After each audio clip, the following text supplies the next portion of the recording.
defesa na última bola, 2 vitórias fora de casa grandonas. Gigantes. E o Palmeiras vai aí liderando agora o campeonato de maneira isolada, enquanto o Lavieri está lá de férias. Tem isso, né? Nossa Senhora, nós vamos contrastar aqui o Papa pé quente com o Lavieri pé frio. De fato, o Palmeiras vai, aos poucos, ainda sem jogar em grande nível, ainda sem os principais jogadores atingirem o nível máximo, vencendo, pontuando o campeonato no ano em que ele montou o time mais forte do país, mas com algumas sobras. Eu acho que essa percepção ainda não foi digerida por quem analisa o futebol brasileiro. O Palmeiras montou o time mais forte do Brasil na temporada com sobras, investiu para isso. O Botafogo no passado fez isso. O Palmeiras repetiu a estratégia desde o começo do ano, né? Ele montou um elenco e um time para fazer o que o Botafogo fez no ano passado, ganhar a Libertadores e o Brasileiro. E ele está 100% no início da Libertadores, 2 vitórias, e lidera o Brasileiro com essa... Ele tinha uma sequência muito complicada nesses últimos dias, inclusive logística, né, Tironi? Jogava em Porto Alegre contra o Inter, Fortaleza, e agora vai a La Paz enfrentar o Bolívar, e conseguiu no Brasileirão 2 vitórias fora de casa. Acho que o palmeirense, ele teme um pouco essa análise, porque tem aí o Super Mundial e, na verdade, o Palmeiras investiu para fazer bonito no Super Mundial. Se não der para ganhar o Mundial, já com tantos europeus, que o Palmeiras possa brigar pela dupla coroa, coisa que o Flamengo conseguiu com o Jorge Jesus e o Botafogo conseguiu ano passado repetir com o Arthur Jorge. É a mesma estratégia, né? O Palmeiras fez investimentos de clubes europeus para uma temporada de futebol brasileiro, contratou o jogador mais caro da história do futebol nacional, o Vitor Roque, o terceiro, o Paulinho, fez outros grandes investimentos, tem muito jogador novo já jogando, e algumas antigas figuras brilham também, agora estão jogando um nível melhor do que no início da temporada, caso do Gustavo Gomes e o Everton, goleiro, que defendeu um pênalti no finalzinho, quando o Fortaleza foi pro abafa, né? É interessante também as análises dos jogos do Palmeiras, porque o resultado muitas vezes se impõe, diferentemente de análise de outros clubes, inclusive por especialistas. O Palmeiras também caiu no segundo tempo depois de abrir 2-0. O jogo também estava na mão e de repente não esteve mais. E o Fortaleza teve a chance de empatar, né? Mas a análise do Palmeiras do Abel além do desempenho e tal, é muito em cima do resultado. Ele que vai indo para a sua 6ª temporada, fizeram ali, ele e Vojvoda, o duelo dos técnicos mais longevos do futebol brasileiro. E o Palmeiras, que raramente vence em Fortaleza, quebrou uma série do time local como mandante que era muito longa. Então foi um resultado gigante. Quebrou, na verdade, 2 espécies de tabus nessa semana. Ele sempre tem dificuldade em Porto Alegre, no Beira-Rio, Palmeiras, e também em Fortaleza, e ganhou essas 2 partidas como visitante. Ô, Juca, pensar que há um tempinho, há 3 semanas atrás, era fim de ciclo, o Abel já deu, não serve mais, o Everton não pega mais nada. Você vê como as coisas mudam, né?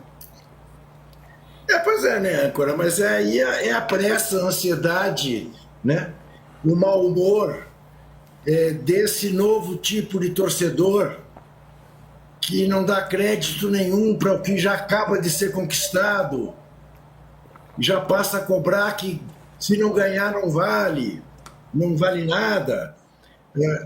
Estava na cara que o Palmeiras estava se reajustando, se reformulando, e está aí, né, de novo, candidatíssimo ao título, mas para mim já era. Em meio à reforma.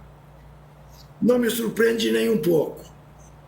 E lembre-se, Paulinho ainda não está jogando neste time. Imagine quando estiver. E o Palmeiras, que andou dependendo tanto do Estevão, já não está dependendo tanto do Estevão. Palmeiras e Flamengo são favoritos em tudo que disputarem nesse continente. Pois é, Mauro. Lembrando, né, Tironi, que além da vitória em Fortaleza, da vitória em Porto Alegre, o jogo anterior tenha sido o derby. As 3 últimas vitórias do Palmeiras no Brasileiro são pesadas, são 9 pontos pesados, né? Exato, isso que eu ia falar, né, Mauro? São três vitórias seguidas grandonas, né? Mas tem que falar do jogo também, né? O Arnaldo falou em passão, acho que ele tem que se aprofundar. O segundo tempo, o Palmeiras tem coisas boas e ruins para tirar desse jogo. As boas são óbvias, já foram faladas aqui. O time venceu jogos seguidos, lidera o campeonato. Mas hoje o Fortaleza é um time em crise. Se você quer ganhar do Fortaleza, vá agora a Fortaleza. É a hora de ganhar. Você vê que nem o anel de cima do estádio Castelão foi aberto, porque só para a torcida visitante, porque não havia nem interesse do torcedor num jogo contra o Palmeiras, que é um negócio meio bizarro. Geralmente os públicos são bons nos jogos do Fortaleza contra essas equipes de maior destaque no futebol nacional. Teve torcedor dando dura no Davi Luiz no aeroporto, o Vojvoda questionando. O Fortaleza está em crise técnica, o negócio está complicado. É hora de ganhar. Quando o Flávio Lopes faz 2-0, aliás, triste, né, o Davi Luiz naquela jogada, né? Embora tenha salvado a bola em cima da linha, que horror. Ele não conseguiu nem mexer a perna para tentar bloquear o chute do argentino. Assim, uma passividade, uma incapacidade de dar o combate, e estava na jogada. Nem parecia um profissional marcando um atacante profissional. O Flaco fez o gol, eu pensei, agora vai ser parecido com o jogo do Racing. O jogo Fortaleza e Racing. O Fortaleza é um time reativo, não sabe jogar, em geral, não sabe jogar tendo a posse de bola com o adversário quando ele se fecha. O Palmeiras se fechou e simplesmente o Fortaleza fez um gol e não empatou porque perdeu um pênalti no minuto derradeiro. Então, um jogo que era para o Palmeiras ter vencido com mais facilidade. Eu acho que essa é a parte que cabe internamente o Palmeiras tentar entender o que aconteceu. Porque o jogo ontem era para ter vencido mais tranquilamente, não com o goleiro salvando na última bola. Então esse é o aspecto, é o copo meio vazio de uma rodada de copo cheíssimo pela classificação e pela sequência de vitórias, né? E vale também registrar que o Vitor Roque já tem aí quase 5 jogos completos, se você somar todos os minutos em campo, e não fez gol ainda. E o Flaco, que era o patinho feio, que o técnico parece que não gostava muito e tudo, ele chegou a criticar, né? Fez 22 gols no ano passado, fez o gol da vitória ontem.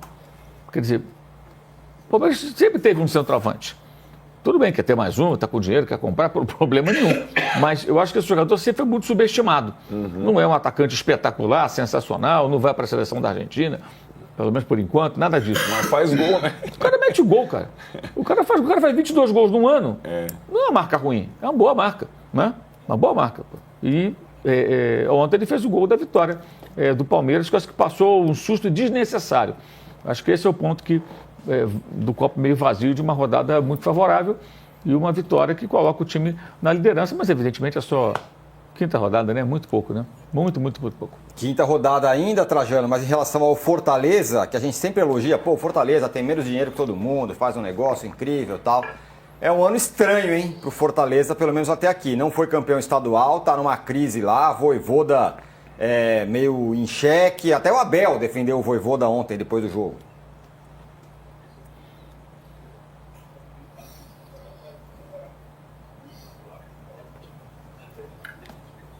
Tá sem áudio. Acho que você tá mutado aí agora, Trajano. Ele diz que não está mutado. Linguagem labial. Nada, hein? Problemas no áudio do Trajano.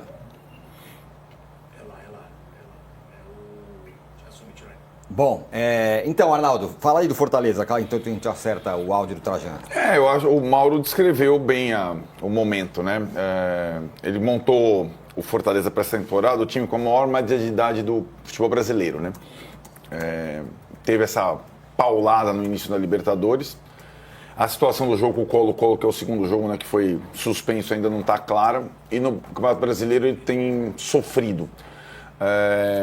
Mas, de qualquer forma, era a maior invencibilidade de um time como local no futebol brasileiro. Ninguém ganhava do Fortaleza no Castelão. E o Palmeiras foi lá e ganhou. Eu acho que essa situação da análise dos jogos é curiosa. A gente está vivendo muito isso, né? Por isso que eu fiz a comparação. Depois a gente vai falar do Sansão, né? O São Paulo tem dificuldade em administrar o resultado. É a grande peste agora sobre o trabalho do Zubeldia. O time cai de produção no segundo tempo. Por isso que eu fiz a comparação com o jogo do Palmeiras. Mesmo um time com muito mais recursos e com muito mais opção no banco, muitas vezes tem dificuldade em administrar o resultado. Foi o que o Palmeiras passou ontem e o goleiro pegou um pênalti no final, né? Eu acho que o Fortaleza tem a temporada mais desafiadora porque, por méritos dele, entrou na Libertadores direto na fase de grupos e tem um Brasileirão muito difícil. Muito time investiu demais para essa temporada, né? Alguns a gente nem... por isso que eu acho que as primeiras rodadas elas podem passar uma impressão precipitada, mas se a gente mergulhar na formação dos elencos para o ano, a gente pode tentar entender aonde cada um pode chegar de acordo com o investimento, porque futebol basicamente é investimento, Tironi. O futebol brasileiro tem sido, nos últimos anos, a premiação do investimento. O mais rico normalmente ganha, né? Foi o Botafogo ano passado. Esse ano é o Palmeiras, né? É disparado o mais rico, quem mais investiu. Então, nessa equação, provavelmente, quem vai dominar o futebol brasileiro esse ano é o Palmeiras. Ele tem o maior investimento e o trabalho mais longo, mais sólido. Então, é uma combinação, fora que o clube está organizado, tem essas situações, tem um elo muito forte entre presidente e treinador, tal, coisas que outros clubes não têm, né? O Flamengo trocou de comandante agora. A torcida está em pé de guerra com o presidente. O técnico é mais jovem. Não pôde investir tanto esse ano o Flamengo, teve que recorrer a jogadores mais experientes. O Botafogo abriu mão de seus principais jogadores no meio campo para frente, né? Diminuiu muito o poder de fogo. Só essas análises, acho que elas são... O Internacional, que tem um bom time titular, é um time também com média de idade alta, não tem um bom banco de reservas, teve que abrir mão de jogadores. Isso dá para a gente fazer previamente um raio-x do que cada um fez, investiu, tem de potencial na temporada. É claro que vai acontecer muita coisa no meio do caminho, o jogador vai machucar, o jogador vai ser suspenso, o jogador vai naufragar, o técnico vai ser demitido, mas você que ama a espanholização, o futebol brasileiro, há muito tempo, vive o domínio do mais rico. E esse ano, o mais rico é o Palmeiras. Então a tendência é que o Palmeiras domine. Olha, eu vou fazer o seguinte, vamos para o